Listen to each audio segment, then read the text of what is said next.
Obrigada por você ter vindo, Tati, pela generosidade do seu tempo. A gente queria exatamente isso, esse contato mesmo rápido, assim, que eles não têm com vocês. E a gente tem construído um projeto chamado Fusca Floresta, que esse é o itinerário de economia natural, e a gente está vendo como a economia natural é aplicada na empresa Soter. E como essa cultura está aqui, eles muitas vezes não percebem a cultura que eles estão imersos. Então, nós distribuímos como se fosse uma árvore, das raízes até o tronco. Cada turma vai olhar para um aspecto dessa árvore, que é o colégio, e você está aqui porque o terceiro A, eles estão cuidando da parte do legado, que seria as sementes, as coisas que vão para o futuro e tal. Então, a gente quer fazer algumas perguntas para você. Como foi, né, essa sua decisão, porque eu acredito que teve uma decisão em um momento que você sentiu assim, eu quero seguir esse passo da minha mãe, né, eu quero, porque não é automático, né? Então a gente queria que você compartilhasse sua história, seu relacionamento com a escola. Bom, vocês já vão saber que eu sou chorona, então vocês vão ver que eu vou chorar durante o negócio inteiro, tá? Na realidade, acho que não tem um marco de início, porque eu estudei na Bominos, né? Então, não sei se vocês sabem, mas assim como o colégio faz 40 anos, eu faço 40 anos esse ano. Então, a minha vida não existe vida sem a Bominos do Soter. Então, eu estudei quando era pequena, na educação infantil, depois a gente não tinha ensino fundamental, eu estudei no Brasília. Mais à tarde, eu vinha pra cá. E eu não ia pra minha casa, né? Porque minha mãe trabalhava o dia inteiro. Então, no período da tarde, eu estudava de manhã, à tarde eu ficava aqui. E aí eu sempre fui muito de querer saber o que estava acontecendo. E perguntava, e queria acompanhar. Eu não era de ficar no meu canto, eu gostava de saber das coisas. E a minha mãe sempre foi me falando. E tudo que eu perguntava, ela me falava. Então, eu já ia me envolvendo desde o ensino fundamental mesmo, do primeiro ao quinto ano. Quando chegou no sexto ano, ainda era só minha mãe, meu pai não estava, minha avó já tinha falecido, né, que a minha avó começou com ela. Aí a minha mãe nunca gostou de matemática, nunca gostou dessa parte mais financeira. É a época que veio também a tecnologia, a informática, a gente fazia, não sei se vocês lembram, as agendas físicas, né? Tinha que colar os recadinhos na agenda. Então foi uma época que eu acabei vindo e gostava da parte de matemática, gostava da parte de informática. E aí eu comecei a ajudar a minha mãe a bater caixa, a fazer a parte financeira, a colar, a preparar esses comunicados no computador. Então, quando chegou no sexto ano, que eu já tinha 12 anos, eu comecei de fato já a trabalhar mesmo. Então, eu de manhã ia para a escola e à tarde eu já iniciei a ter responsabilidades de trabalho. Então, eu acho que foi algo muito natural, né? E aí eu acho que, assim, pensando em um marco, assim, falar assim, oficial, né? Porque acho que não tem um momento assim, mas foi muito natural da vida, mas teve um momento que antes do meu pai falecer, ele reuniu a gente em casa e ele falava assim, vocês vão querer continuar com esse legado? Porque ele sabia que ele ia morrer. Então ele jogou pra gente essa pergunta. E assim, eu e o Rafa de pronto a gente já respondeu que sim. Então acho que nesse momento foi oficial, né? Foi um momento oficial que a gente de fato falou, não, a gente quer dar continuidade. Acredito porque na cabeça dele, se a gente não quisesse, ele ia tentar já de alguma outra forma para dar andamentos, né, para minha mãe não ficar sozinha no processo. Então, acho que esse chamado foi acontecendo dessa forma. Então, assim, quando ele veio trabalhar com a gente depois, né, que no processo, quando veio construir o Soter, ele veio, minha mãe falou que só ia construir o Soter se ele viesse, tudo, eu sempre aprendi tudo com ele. Então, eu era o braço direito dele, toda a parte financeira eu aprendi com ele.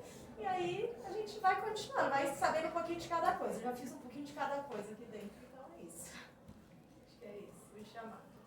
E qual o momento, assim, você já disse, né, que esse foi um momento bem intenso, dolorido, né, desse luto. Mas qual que você acha que foi um momento que você pensou assim, talvez eu não vou conseguir? Você nunca pensou? Não, acho que não, de nunca vou conseguir, não. Acho que a gente sempre tem dúvidas, né? Acho que sempre tem momentos mais desafiadores, momentos que a gente está mais convicto, mas acho que nunca pensei de não vou conseguir, não. Acho que o importante é quando está todo mundo junto, quando está todo mundo no mesmo foco, né? Mas acho que eu não pensei em desistir, não. E assim, tem alguma parte da vida da sua mãe, porque às vezes é como um corpo, né? Até no livro você fala isso, a gente estava vendo essa parte do Pedaços de Brasil. Nós somos como um corpo, então tem um pouquinho de extensão da sua família ao corpo da escola, né? Mas tem alguma parte assim da vida da sua mãe que você sabe que é muito um segredo, alguma coisa que a gente não conhece? Eu acho que não conhece, não, mas eu sei que o que ela gosta muito, tanto é que ela cogitou, antes de fazer pedagogia, ela cogitou fazer veterinária, porque ela sempre gostou muito da natureza, de vidas, animais, plantas, né? E isso a gente vê até hoje, mas é que a veterinária tem uma parte que acho que ela, essa parte não ia querer, né? Então ela preferiu optar pela pedagogia mesmo, mas plantas mesmo é algo que ela é apaixonada, ela tem praticamente uma floresta na casa dela. A gente até brinca que ela é meio que a menina do dedo verde. Qualquer planta que tiver mais ou menos assim, ela vai lá e ela vai cuidar.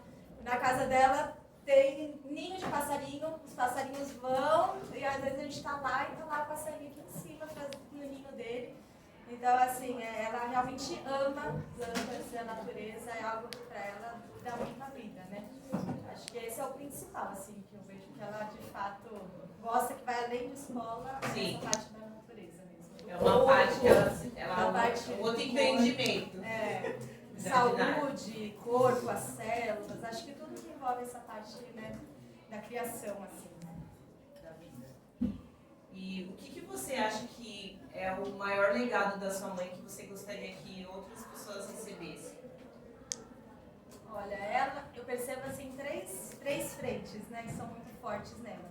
A resiliência, que é essa questão de nunca desistir, né? Se perceber durante o projeto todo, desde quando ela veio, ela teve várias. Primeiro foi a mãe, começou com a mãe faleceu. Depois foi sozinha, depois veio meu pai faleceu. Então, assim, acho que são muitas fases da vida, mas isso é uma coisa que ela sempre tem a resiliência. Ela continua e mantém firme, vamos por cima e não desistir. Acho que por isso que quando você perguntou, né, se tem algum momento que eu desisti, acho que já é dela tem esse sentido da resiliência, né, da gente não se abalar e continuar, né. Outra coisa é a inovação. Ela não se conforma em ficar sempre do mesmo jeito. Ela nunca foi uma pessoa de conformar do mesmo jeito. Então, sempre que a gente está fazendo de um jeito, ela começa, não, a gente já precisa pensar em outra forma. Então, não é estagnada. Então, o tempo inteiro está na parte de inovação, né. E a paixão, né? A paixão pelo que ela faz. Então, quando ela fala com brilho nos olhos, ela faz porque ela gosta, ela faz porque aquilo realmente faz sentido para ela, porque tem significado, e eu acho que isso é o que a gente tenta fazer. A gente não gosta de passar pela vida, mas de viver de fato a vida, né? Cada estágio viver e fazer com que aquilo faça sentido e significado, e não apenas prestar um serviço ou fazer alguma coisa, né? Mas ter sentido. São essas três frentes. E Manu quer fazer alguma pergunta? Você tem? Alguém tem alguma pergunta? Se você pudesse mudar alguma coisa na escola, o que você mudaria? Olha, não sei te dizer ainda, porque assim, a gente muda toda hora. Se você for olhar lá o meu caderno, cada hora a gente está mudando uma coisa. Mas assim, eu acho que o mais difícil é a gente conseguir ser escola, mas sem ser escola. Por que eu digo isso? Na realidade, eu comecei no processo mais voltado para a administração. Eu fiz sistemas de informação, na realidade eu não fiz administração, porque na época eu achei muito chato fazer administração. Até para vocês saberem, eu fui para o técnico, então eu fui estudar à noite no ensino médio. Eu fiz os 3 anos de ensino médio à noite no Drummond Tatuapé. E aí eu fiz o primeiro ano de administração, só que eu achei muito chato, muita teoria. Eu não gostava, já trabalhava na prática com isso, e aí eu preferi para sistemas de informação, porque na época era muito mais diferente, algo inovador, e aí eu fui para informática. Na informática eu me realizei, por isso que eu fui para sistemas de informação, porque conectava essas duas frentes. Só que vivendo aqui, a gente aprende muito sobre a escola, pedagogia, essas coisas, mas nunca tinha feito formação. Então eu estou fazendo curso de pedagogia agora, mas existem muitas coisas que são encaixotadas no processo da pedagogia. Então, pensar em educação, sem pensar, por exemplo, horário de aula, sem pensar em sistemas que na educação meio que é meio engessado, para mim, isso para mim é um desafio. Sem sala de aula exatamente do jeito que é sala de aula, sem horário de aula do jeito que é horário de aula, pensar num processo educacional que sai dessa caixinha do regradinho, que é 50 minutos, horário tal, o aluno tem que fazer isso, para mim isso é um pouco maçante. Então, eu gostaria, eu sei que existem alguns formatos de escola bem disruptivas, que são de outro jeito de estudo, mas ainda é uma coisa que não é muito comum. Então, acho que para mim, se pudesse ser diferente, a escola, minha mãe nem gosta muito de escola, sabe? Gostaria de uma escola num pátio verde, cheio de árvore, na natureza, mas que é um pouco mais difícil, né? Na prática de acontecer, né? Sem ser com a grade de horário. Então, acho que pensando em escola seria isso, sem ser esse formato quadradinho que existe. E se você pudesse definir a escola em uma palavra, qual seria a palavra? Aí uma só? Uma é difícil, né? Eu acredito que é chamado mesmo, né? Deus nos deu essa...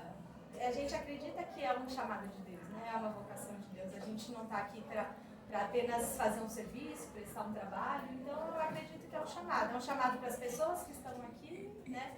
É um chamado que Deus coloca enquanto nós estivermos aqui como sociedade. Então, também acho que é um chamado. Não apenas uma empresa, né? Mas é um chamado.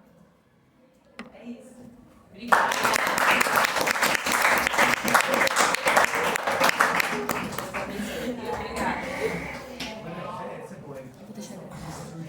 É isso, gente. Stop the video. Não.